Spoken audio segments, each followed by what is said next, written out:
सशंख चक्रम शकरीटकुंडलम सपीतवस्त्रम शरुशीरुवीक्षणम सार्वज्ञस्तलकौस्तुभस्त्रियं नमामि विष्णुं शिरसा चतुर्भुजम्। कृष्णाय वासुदेवाय हरये परमात्मने प्रणतक्लेशनाशाय गोविंदाय नमो नमः।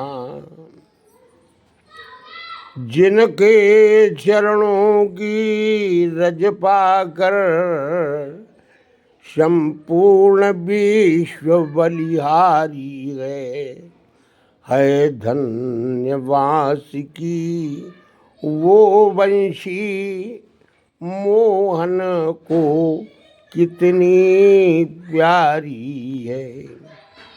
एक बार चार विद्वान काशी से चले और जिस समय चित्रकूट धाम में आ गए, वहाँ पर मंदाकिनी के किनारे पर वहीं पर विश्राम किया और विश्राम करने के उपरांत में नित्य नैमित्तिक कर्मों को करके चंदन लगा करके भजन करने के उपरांत आपस में चर्चा करने लगे। भाई सब लोग ये बताइए कि इस श्लोक का अर्थ क्या है। कौन सा श्लोक? शुक्लांबरधरम देवम शशिवर्णम चतुर्भुजम प्रसन्नवदनम ध्यायितो सर्वविघ्नोपशान्तये। तो एक विद्वान ने बताया कि ये जो श्लोक है भगवान विष्णु का है,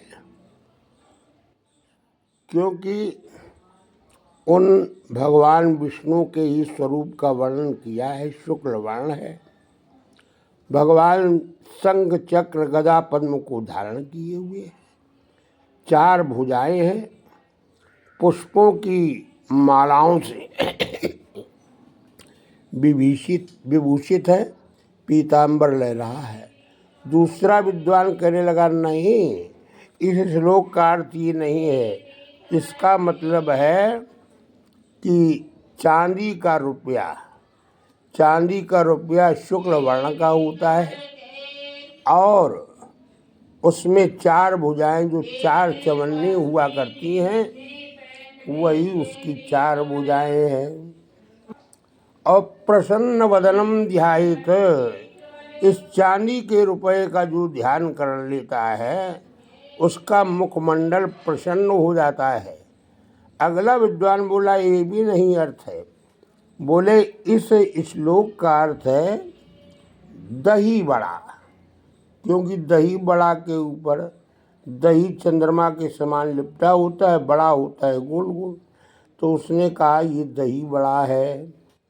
तो दूसरे विद्वान ने कहा इसमें चार भुजाएं कहाँ?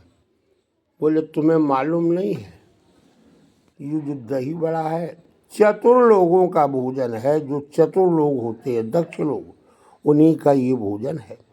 और प्रसन्न वदनम ध्यायित, अगर इस दही बड़ा का ध्यान भी कर लिया जाए तो मुख में पानी आ जाता है और खाने पर तो मुखमंडल प्रसन्न हो जाता है। इसलिए इसका अर्थ जो है दही बड़ा है।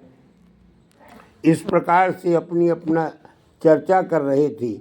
अगले विद्वान ने कहा तुम्हें मालूम नहीं, ये शंख चक्र गदा पद्मधारी भगवान जो विष्णु हैं, संसार का पालन करने वाले हैं, सृष्टि का पालन करने वाले हैं।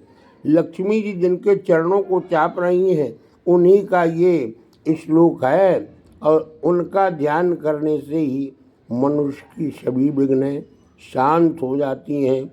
जय बोलिए आनंद कंद भगवान की।